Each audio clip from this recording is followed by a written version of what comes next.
आइए सुनिए, देखिए, समझिए सनातन सत्य। जैसी दृष्टि वैसी सृष्टि, दृष्टि विज्ञान। कुदरत, कुदरती रचना एवं कुदरत के कानून से शाश्वत सुख की प्राप्ति। जोधपुर के परम पूज्य महात्मा उपासक प्रोफेसर डॉक्टर सोहन राज तातेड़ के निर्देशन में सनातन सत्य। जैसी दृष्टि वैसी सृष्टि, दृष्टि विज्ञान।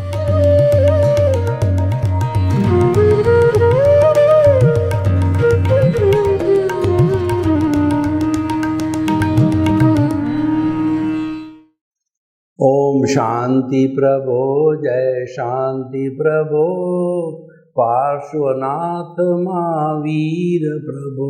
ओम शांति प्रभो, जय शांति प्रभो, पार्श्वनाथ महावीर प्रभो।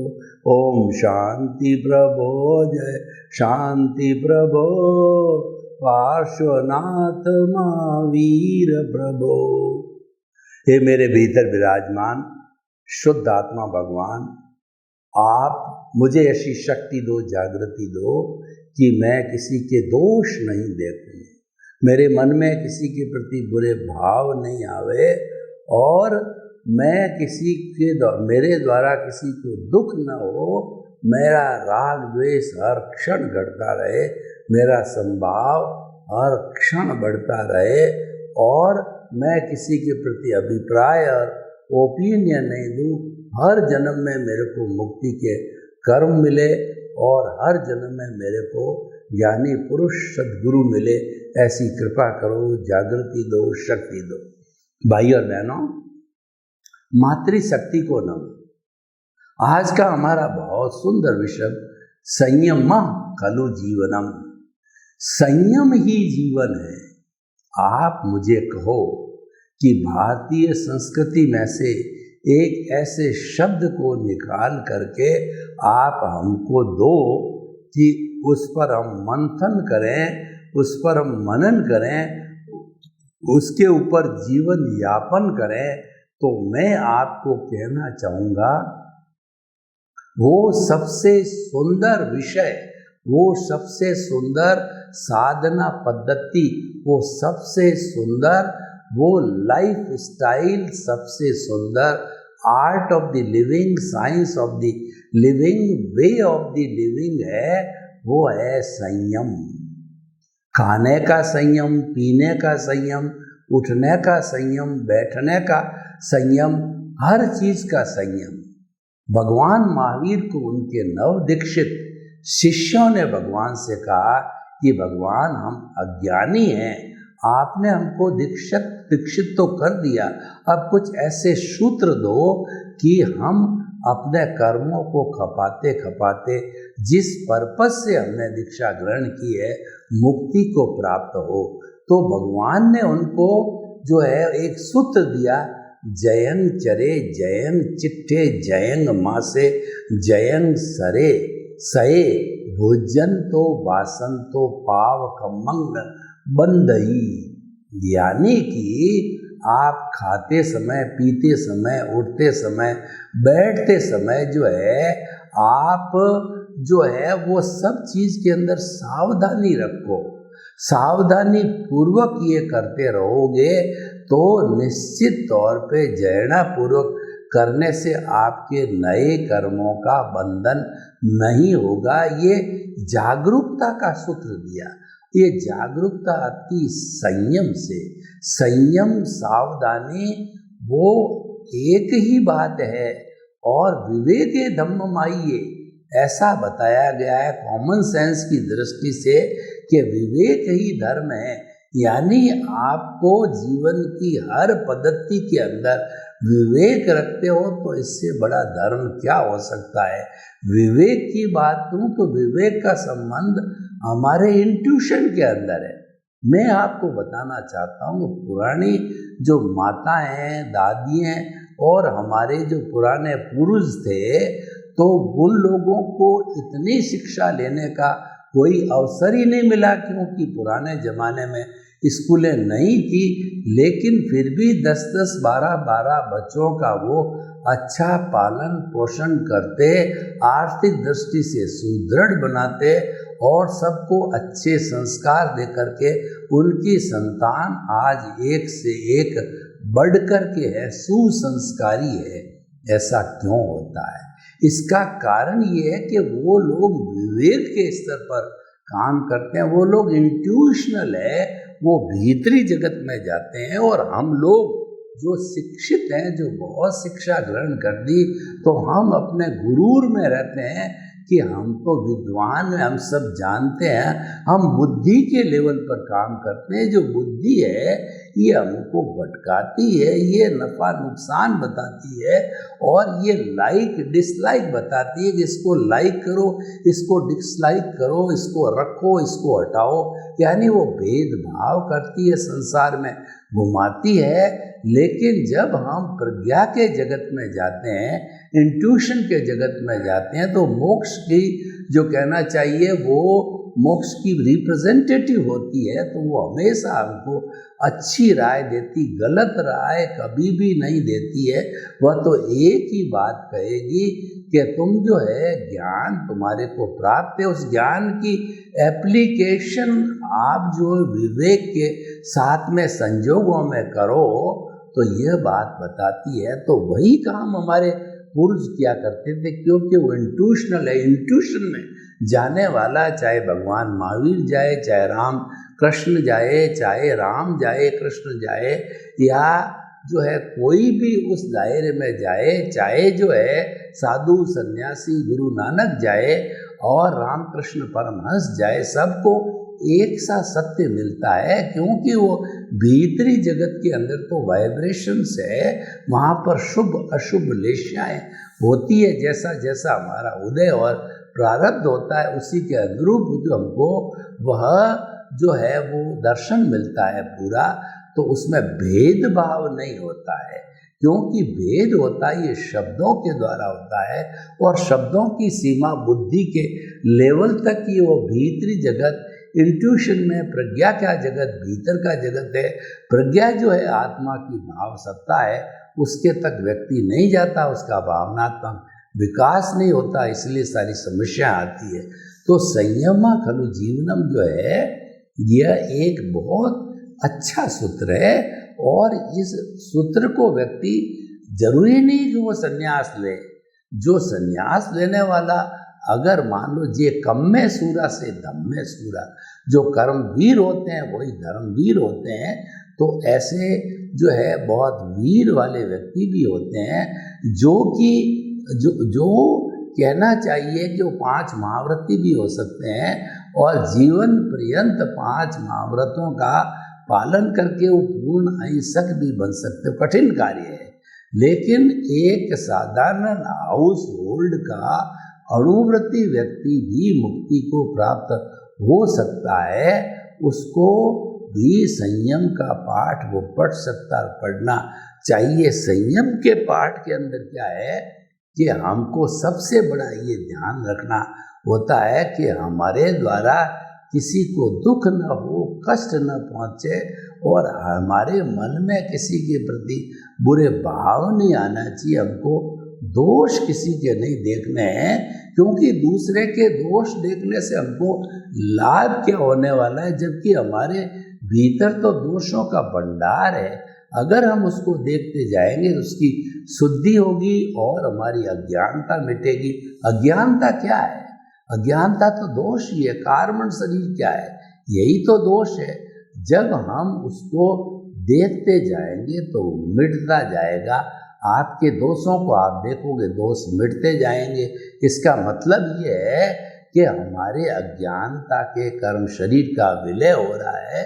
प्रतिष्ठित आत्मा जो कि अज्ञानता से खड़ी हुई है उसका विलय हो रहा है, मन का विलय हो रहा है, और मन है वो अमन बनता जा रहा है। जब ये सारा कन्वर्शन हो जाता है तो हम जो है वीतराग केवल ज्ञानी बन जाते हैं, क्योंकि पुरुषार्थ की उच्चतम सीमा तक पहुंच जाते हैं। ये सारा होता है संयम से होता है। संयम के अंदर व्यक्ति की भीतरी चेतना का जागरण होना चाहिए कि संयम करने का अर्थ ये है कि हम संसार के सब प्राणियों को निमित्त, निर्दोष, अकर्ता और शुद्ध आत्मा समझे। निमित्त का मतलब संसार का कोई भी प्राणी स्वतंत्र रूप से कर्ता नहीं हो सकता है, वह तो मात्र निमित्त है। कर्ता तो व्यवस्थित शक्ति है, जो हमारी कुदरत है वो संयोग जुटाती है, और साइंटिफिक सर्कमस्टेंशियल एविडेंसेज होती है जो द्रव्य, क्षेत्र, काल, भाव के माध्यम से जो है वो संयोग जुटाती है। तो ये सारा काम अपने आप कुदरत करती है, लेकिन हमारे को संयम रखना, यानी कुदरत को समर्पण ही सच्चा समर्पण है। अज्ञानता का त्याग ही सच्चा त्याग है। आप कहते हो मैं उपवास करता हूँ, 6 मास की तपस्या करता हूँ, मास खमन करता हूँ, वर्षी तप करता हूँ और इतना इतना कार्य करता हूँ, अच्छी बात है। आप जो ये धार्मिक प्रवृत्ति करते हो, इससे जो है पुण्य और पाप की उपलब्धि होती है और हमको अच्छी गति मिलती, बात अच्छी है, पर ये रिलेटिव सत्य है। रियल सत्य तो क्या है कि आपकी अज्ञानता को खत्म करो। तो अज्ञानता कब खत्म होगी? जब हम दुनिया के हर प्राणी को निमित्त मानेंगे, यानी जो कुदरत की रचना है उसको कुदरत की रचना ही देखते जाएंगे, उसको अवस्था रूप नहीं देंगे। जो ही अवस्था रूप के अंदर चले गए, इसका मतलब ये है कि हम उसके साथ में जुड़ गए मन वचन काया से, क्योंकि अवस्था तो मन वचन काया के अंदर चलती रहती, उससे मुक्त रहना है, अवस्था से मुक्त रहना है और मन वचन वाया काया को कुदरती रचना मानना है। यही सबसे बड़ा संयम है। और जब ये कुदरती रचना मानते रहेंगे और संयम की एक परिभाषा हम अपने विजन में, समझ में, सोच में, विचारों के अंदर फिट कर देंगे, जिसको आर्ट ऑफ द विजन कहा जाता है, कि केंद्र में हम जो है वह अपने प्रभु को विराजमान कर देते हैं कि मन वचन काया से मुक्त, ऐसा में शुद्ध आत्माओं भावों से जो है, क्योंकि हमारा आर्ट ऑफ द विजन है, ये भावों पर निर्भर करता है, ये भावों के द्वारा संचालित होता है। यहाँ क्रिया की पहुँच नहीं है। क्रिया तो जड़ होती है और जड़ की पहुँच शरीर तक की है, और भावों की पहुँच है हमारी आत्मा तक है, प्रतिष्ठित आत्मा तक है, वहाँ तक है। जड़ तो एक साधन है और चेतन हमारा साध्य है, और जड़ के ऊपर जो है, कुदरत के ऊपर जो है, कुदरत का कानून चालू होता है। वहाँ जो प्रकृति के संजोगों का नियंत्रण होता है, लेकिन जो चेतन तत्व है उस पर कुदरत के नियम लागू नहीं होते हैं।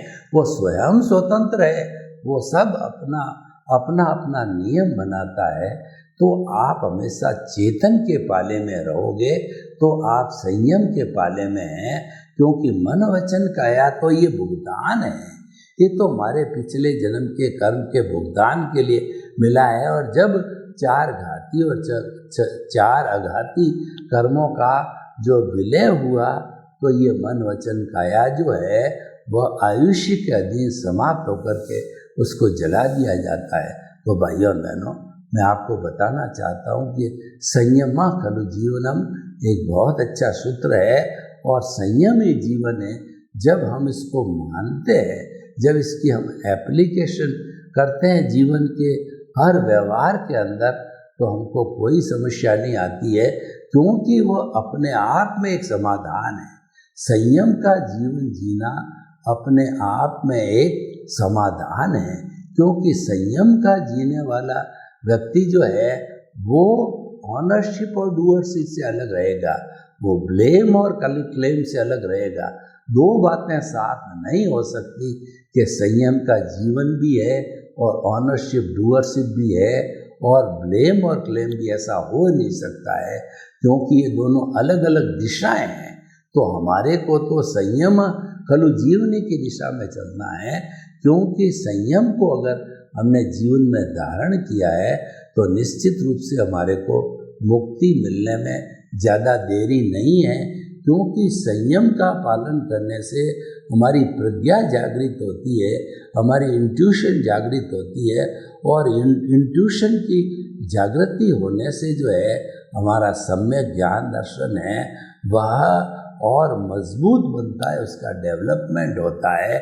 और जब हम नो ब्लेम नो क्लेम या कहिए कि जो है हमने कर्ता भाव को जो है समाप्त कर दिया, कर्ता को नहीं बनने दिया है, तो ऐसी स्थिति के अंदर हमारा जो हमारा दर्शन मोहनीय है, यानी कि हमारा अनंतानुबंधी कषाय है, वो कषाय धीरे धीरे भस्मीभूत होने लग जाता है और हम संयमा खलु जीवन के सही अर्थ को समझने लग जाते हैं।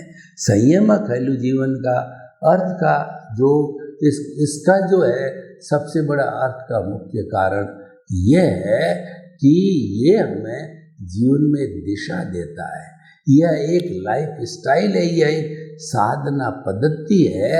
और संयम जब जिया जाता है तो उससे निष्पत्ति होती है, वह निर्जरा की होती है, कर्म के झरने की होती है। संयम एक साधना है और निर्जरा उसकी परिणति है, यानी जितना जितना संयम रखते जाएंगे उतना उतना हमारे कर्म शरीर की धुलाई होती जाएगी, उतना उतना हमारा कर्म शरीर और अज्ञानता शुद्ध होती जाएगी।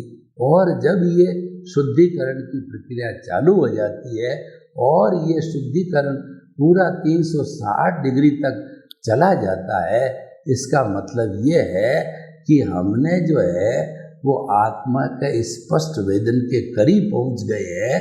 तो 360 डिग्री पर जाने पर फिर हमारा सारा पुरुषार्थ जो प्रतिष्ठित आत्मा करती है वह पूरा जो कहना चाहिए फील्ड ही समाप्त हो जाता है, पूरा कार्यकाल समाप्त हो जाता है। और ऐसी स्थिति के अंदर जो प्रतिष्ठित आत्मा है वह भी समाप्त होने लगती है।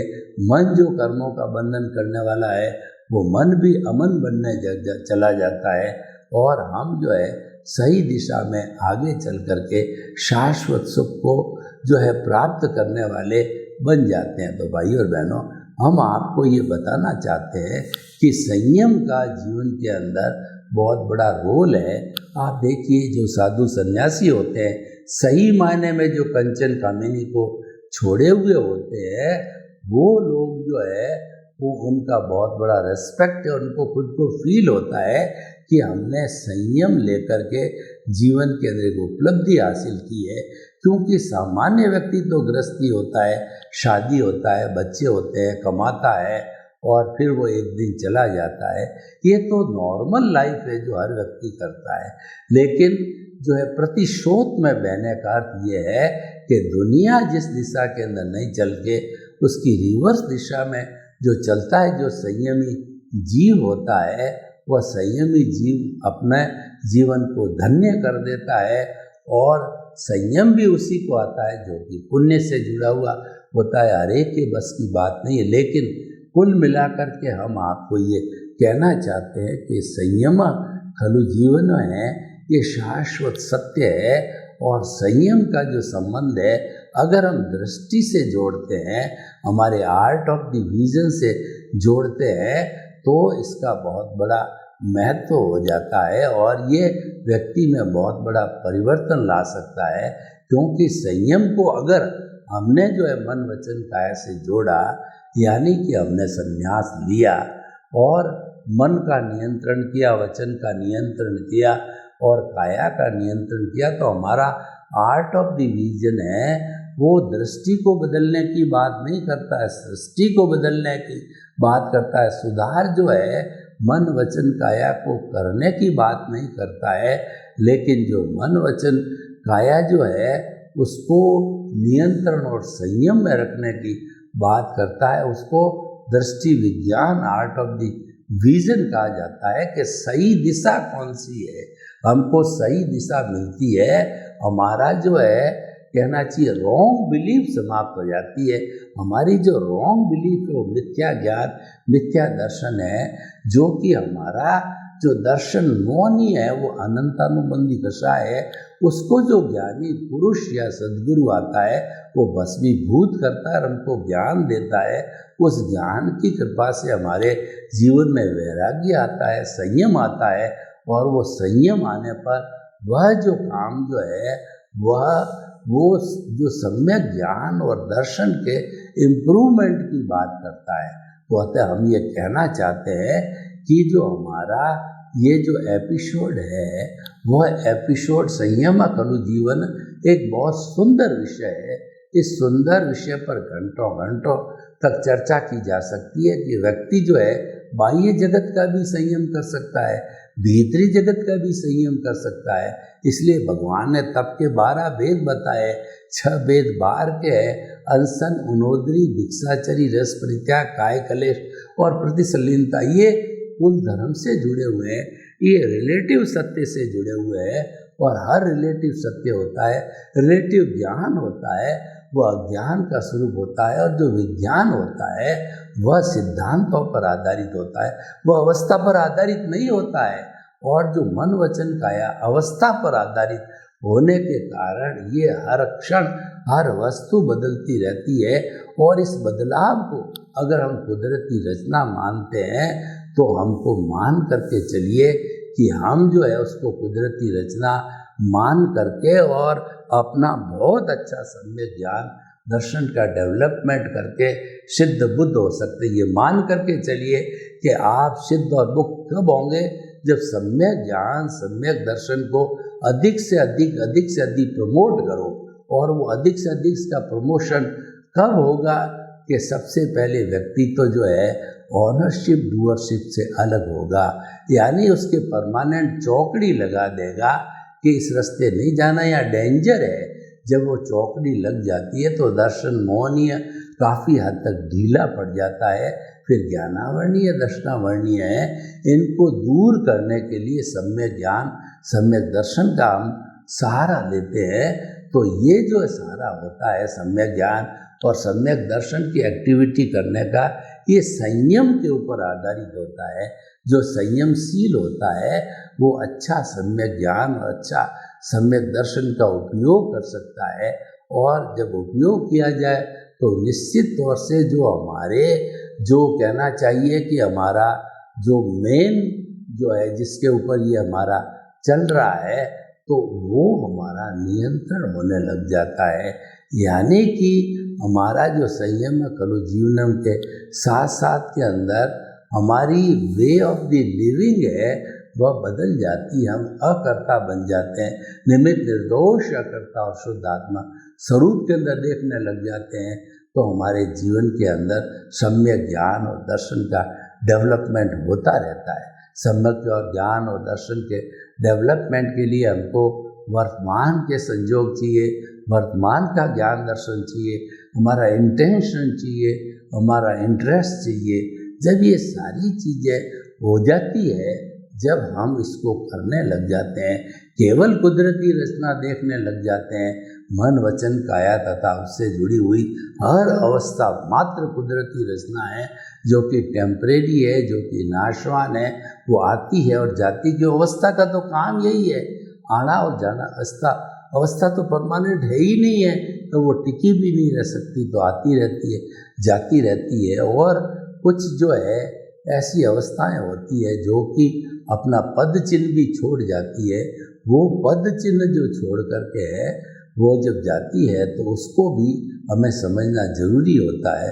तो हम आपको ये बताना चाहते हैं कि जो हमारा जो आज का विषय यही है कि संयमा खलु जीवनम, ये व्यवहार जगत के लिए भी उतना ही जरूरी है जितना कि अध्यात्म जगत के लिए। व्यवहार जगत की हमने काफ़ी चर्चा की कि किस तरीके से व्यवहार जगत के अंदर ये संयम खलु जीवनम का फॉर्मूला सही लगता है। तो व्यक्ति जो है अगर मान लो वह कंचन कामिनी से मुक्त होकर के और जो है वह दीक्षा का जो है वो काम लेता है या दीक्षित हो जाता है, तो वो अपना एक मनोरथ पूरा करता है और वो संयम खलु जीवन का बहुत अच्छे से पालन कर सकता है। साधु सन्यासी कौन होते हैं? जिनके घर में रसोई नहीं होती, जिनके घर नहीं होता, जिनके संबंध नहीं होता। अगर साधु सन्यासी का कोई भाई या पिता है तो उसको परिचय कराया जाता है कि इसके संसार पक्षीय माता पिता या भाई है, उसमें संसार पक्षीय शब्द जुड़ता है, क्योंकि वह दीक्षा लेने वाला सन्यासी तो पूरे वसुधैव कुटुंबकम का सदस्य बन गया है, वो मात्र अपने घर तक सीमित नहीं है। तो हम ये बताना चाहते हैं आपको कि संयम खलु जीवन का अगर हम अपने जीवन में एप्लीकेशन करें और इसको अनुशासन से पालन करें तो हमारा व्यवहार जगत और निश्चय जगत दोनों अच्छे बन जाते हैं। क्योंकि व्यवहार जगत का जितना भी रिलेटिव सत्य अज्ञान है उसको तो हमें समाप्त करना है, और जब ये संपूर्ण अज्ञानता समाप्त होती है तब जो है हम अपने लक्ष्य को प्राप्त करते हैं। और लक्ष्य को प्राप्त करने का अर्थ ये होता है कि हम सिद्ध बुद्ध मुक्त बनने की ओर प्रस्थान करते हैं और हम विकास की ओर प्रस्थान करने चले जाते हैं। तो भाइयों और बहनों, हम आपको बताना चाहते हैं कि संयम खलु जीवन जो है एक बहुत अच्छा सूत्र है। कोई भी व्यक्ति किसी भी जाति का, धर्म का या किसी का पालन करने वाला हो तो वह पालन करते करते जो है संयम खलु जीवन के फार्मूले से जो है वह जो अपने गंतव्य को प्राप्त कर सकता है। सर्वे भवन्तु सुखिनः सर्वे सन्तु निरामया। लोग के सब जीवों को सुख मिले, शांति मिले, आनंद मिले, प्रेम मिले, सौहार्द मिले और सभी हिल मिल करके वसुधैव कुटुंबकम की हम पुनः स्थापना करें। आपके प्रति मंगल भावना। ओम शांति।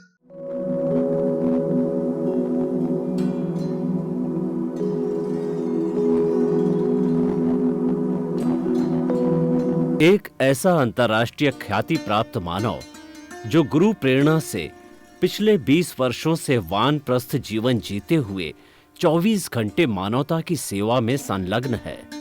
एक ऐसा मानव जो अभी राष्ट्रीय, अंतर्राष्ट्रीय टीवी चैनलों पर 7,500 एपिसोड के माध्यम से सनातन सत्य, आत्मविज्ञान एवं पुनरुत्थान, व्यवहार एवं निश्चय जगत के जीवनोपयोगी विषयों पर हृदय स्पर्शी प्रवचन कर चुका है। उस मानव का नाम है महात्मा उपासक प्रोफेसर डॉक्टर सोहन राज तातेड़। प्रोफेसर तातेड़ द्वारा योग, दर्शन, शिक्षा विषयों पर रचित पीएचडी स्तर के 250 शोध ग्रंथ भारत के 100 प्रतिष्ठित विश्वविद्यालयों में शोधार्थी पढ़ रहे हैं तथा वे सभी शोध ग्रंथ वहां की सेंट्रल लाइब्रेरियों में उपलब्ध हैं। महात्मा सोहन राज ने अभी तक हजारों स्कूलों, कॉलेजों, विश्वविद्यालयों एवं संस्थाओं में सेमिनार, वर्कशॉप, कैंप लगाकर लाखों विद्यार्थियों को योग, दर्शन, शिक्षा का प्रशिक्षण देकर उन्हें सुसंस्कारित किया। डॉक्टर तातेड़ ने भारतीय संस्कृति उत्थान के 4000 से अधिक समसामयिक विषयों पर आर्टिकल लिखकर ऑनलाइन जर्नल, पत्रिकाओं, वेबसाइट्स पर प्रकाशित किया, जिसका उपयोग लाखों पाठक कर रहे हैं। उपासक तातेड़ के 5000 से अधिक आज का सुविचार, आज का शुभ संदेश, आज का मंगल भावना योग आदि चिंतन websites, Twitter, blogger, Facebook, YouTube माध्यमों से लाखों लोग अपना जीवन निर्माण कर रहे हैं। मानवता के मसीहा ऐसे महामानव महात्मा सोहन राज तातेड़ के प्रोफाइल को अभी तक विश्व के 20 लाख दर्शक यूट्यूब पर, 12 लाख गूगल पर एवं लाखों दर्शक फेसबुक, ब्लॉगर, ट्विटर और इंस्टाग्राम पर देख चुके हैं।